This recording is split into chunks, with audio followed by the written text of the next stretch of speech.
Nicki Robins is the Viticulture Development Manager at Barossa Australia. Welcome to Flow, Nicki. Thank you, Ricky. We thought we'd check in with just how things are travelling. First of all, for the harvest this year, we can talk about unicorns. Last year was an amazing harvest, if I've got that correct. How are we looking this year? Yeah, you're right, Ricky. Last year was one of the most perfect years in terms of growing conditions. This year we've had a few things to deal with. We've had a couple of frost events in the north, and we had a very significant hail event on the 28th of October, which really reduced some of the crop in some areas, not all areas, just in patches. So we've got a reduced crop this year, but we had we've had a lovely cool summer, really excellent ripening conditions at the moment. We had a reasonably hot week last week, but again, we've got these milder, cooler temperatures now, which is just perfect for ripening. So nearly an inch of rain about 10 days ago, which didn't hurt at all. And the soil moisture is really good in the ground. We had above average rain in June and July, and again in October and November. So that sets the vines up really well for, being happy and healthy in the soil, that nice moist soil. So just depends what happens from now until picking. We're a couple of weeks later this year, so it's going to be quite a late harvest, and really depending on what the temperatures do from now on as to how quickly that fruit will ripen. But often when you've got a reduced crop, things will go through quite quickly. So in those vineyards where you have got a smaller crop because of the hail, that should go through fairly quickly if we get these warmer temperatures continuing. Now, on the on the rainfall front, it makes me think about how there has been some work to improve water security, water availability. It seems odd to talk about it at this point in time, but are we seeing more growers irrigating these days and relying on that type of water? Maybe not this year, but in future years?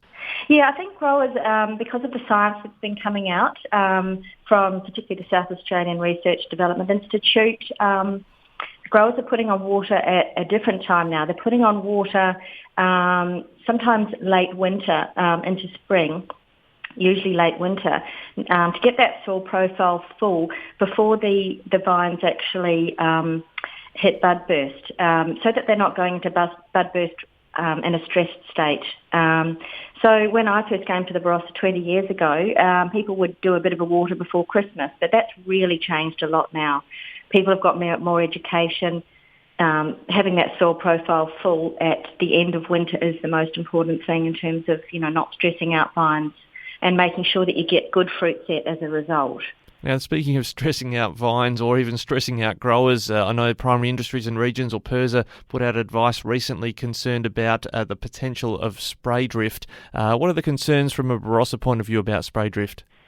Yeah, it's always a concern, Ricky, and because as I said before, we had that 20 mils about 10 days ago, which brings on the weeds again, which means that the grain growers and the grape growers need to get their sprays out again to reduce the weeds. So that often causes a problem if the growers are not using the correct product and if they're not doing it in the right conditions. So you need to have the correct sort of wind speed and temperatures and wind direction to make sure that you're not causing spray drift onto other crops. And the spray can drift up to 50 kilometres. So it's just an ongoing educational process and communication process with grain and grape growers to just try and make sure that we're not spraying, particularly in inversion conditions where the sprays will just sit in a sort of a band across the vineyard and just not move on, which is what you don't want. So yeah, as you said, PIRSA has put out that advice and we put that out in our newsletter today. So, and there's also this Mesonet or something, I believe. There are more tools available in some parts of South Australia to get some data about when is a good time to be spraying.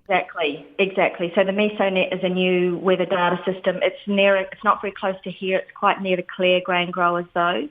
So they can log into that and see what the conditions are and make sure they're not spraying in an inversion, which is what I talked about with the blanket. Yeah, and I picked up, I think from Minister Basham maybe last year, that they were looking at maybe rolling Mesonet down into the southeast. Is it desirable that something like that comes into the Barossa as well? Oh, look, the more the better, but they're expensive things to operate. And So it's not as easy as it sounds, unfortunately. I think they're looking for funding for more at the moment, but these things cost money to keep maintaining and operating. So, yeah, absolutely, of course, the more the better.